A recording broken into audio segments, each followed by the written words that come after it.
Hello my lovelies.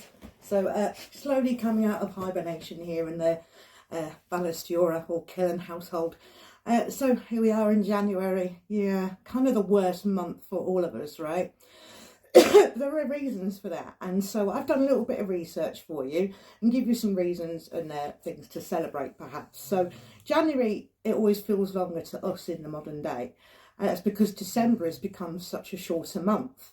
With people getting paid earlier, all your money gets spent on Christmas, and then you've got that whole week, and then it's New Year's and you're spending money on that, and you're sort of, I don't know about you, but I'm in a permanent state of inebriation since Yule, you know, just hiding from the world, only briefly exiting to get more supplies. But now we've got to get back into the swing of things because it is the new year, you know.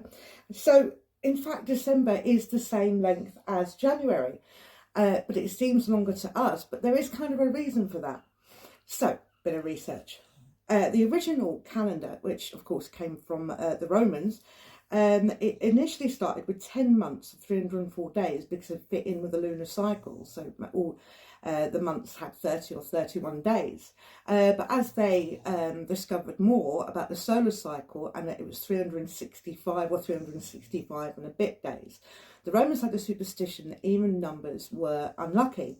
So when Julius Caesar came along and modified the Roman calendar in 46 BCE, he made it 365, as I said, and fitted in a bit better with that. Now, the reason that January remained longer than February, I forgot to mention, January and February were added at the start of the original Roman calendar, which originally started in March with Mars, of course. So January and February were added. January had to remain longer because it honoured the god Janus, and there was a lot of superstition around the god Janus, so it couldn't be an even number. Janus was actually a pre-Rome god through some investigation by bigger nerds than me. So he represented the transition and beginnings. So he had to come at the start of the year, really. He was pictured with two faces, one that faced forward, one back, looking to the future and the past. And something I always wondered is why the Romans had so many bloody pillars, and now I know why. Because there were ceremonial gateways. There were gateways everywhere called Janus or Jani, which would be the plural form of it. And they were used as sort of auspicious entrances and exits, especially for sort of conquering armies and stuff. There was a lucky and unlucky way to walk through a bloody door, for crying out loud. I know. Anyway, so the Janus shrine has symbolic doors, and this is post-Rome. And when the doors were open, Rome was at war. When they were closed, it was at peace. And I believe I read somewhere it was only closed 4 times in 400 years. You know what I mean?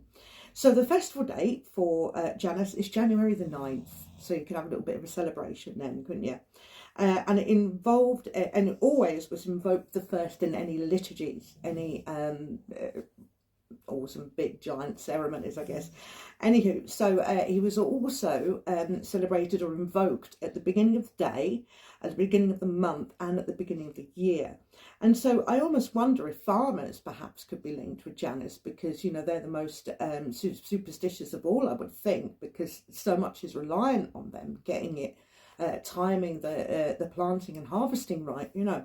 So I can almost imagine, because, you know, Roman families had their own personal shrines, so I can almost imagine Janus being predominant in coming toward the end of winter and toward the first planting, you know, which is of course what we celebrate in February, but more about February later this month, I think. Anywho, so a little bit more investigation I did was other celebrations around the world, more traditional celebrations celebrated during the Roman month of January. And I found some Icelandic traditions that are still celebrated as they follow a different calendar to us. And we're coming up on the month of thorri, and I'm sure I've said that wrong. And I apologise if I have, but it's spelt with the TH rune, if you know what I mean, which is the th sound. I don't speak Icelandic, but I'm pretty sure it is still a th sound, so thorri, anywho. I forgot to find out when actually no, I have written it down here. So they celebrate the 13th night, which is the 6th of January in 2 days' time. and it's the last day of the Yule season, where people would traditionally light bonfires, etc. Nowadays they'll let off fireworks, bloody fireworks everywhere, my poor babies, and often trolls, elf, queen and king, as people dress up as, and it's celebrating Santa, or, you know, the god of winter, going back to the mountains and finally fucking off, you know. So yeah, that's still celebrated in Iceland. And Husband's Day, so it kicks off the month of Thorri, as I say. And in the Gregorian calendar, it's the first Friday between the 19th and the 25th. And that's the thing I've got to do, is find out what date it is this year. Now, it would be Friday, I assume, because Friday is Frigga's Day. And that Frigga, of course, is associated with marriage, with relationships, with the hearth, and with families. So it's a day to celebrate men. And don't they deserve it? I think they do. My husband does so much for me, and I think we should celebrate men. Women get a lot of celebrations. Let's celebrate men in a big way, you know. So 19th and 25th. I'll pop that in the description when I pop it up, the actual date this year for celebrating Husband's Day. I have not written down the name of it because I do not want to offend any Icelandic people by mispronouncing it. Anywho, but it is out there online. So men on this day, they get pampered with gifts, and their wives or significant others cook them a very special meal. But don't worry, ladies, the month of Thorri does end with Women's Day. But I will tell you more about that later on, because, you know, of course, we only get so much time. So there's a few things to celebrate in January. You can celebrate Janus and the superstition surrounding that, you know, casting good luck on the year by celebrating Janus on the 9th of January. You know, light a candle for him and say, give me a lucky year, thank you very much. Yeah, and of course, there is the 13th night, which is the day after the more Christian traditional 12th night, which is the 5th of January, which is tomorrow. And then Husband's Day, why not pamper your husbands later this month, ladies? Give them a little bit of a treat. Anywho, so like I say, I'm back, and I'll try and do a little bit more videos for you. I'll see you later, my loves.